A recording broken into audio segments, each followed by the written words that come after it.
NCLEX question of the day. Remember, these questions come from my free test bank. You can get access to it. Just click the link in my bio that says free NCLEX practice questions. All right.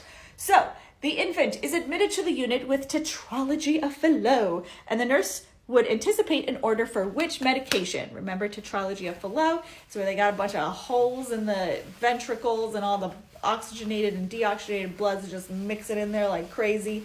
It's like kids mixing Play-Doh. It's not great. It's not best for perfusion. So what do we want to do? How do we want to support this patient? Digoxin, epinephrine, amio, or atropine? Put your guess in the comments and then let's talk about it. The answer is digoxin. Why? Because we want to strengthen the contractility of the heart and slow it down a little bit. Epi would just speed up the heart, and that's not what we want to do. And then amio is also increasing the heart rate, and then atropine just helps with like bradycardia. So that's not essentially what we're trying to fix, right? I hope this helps.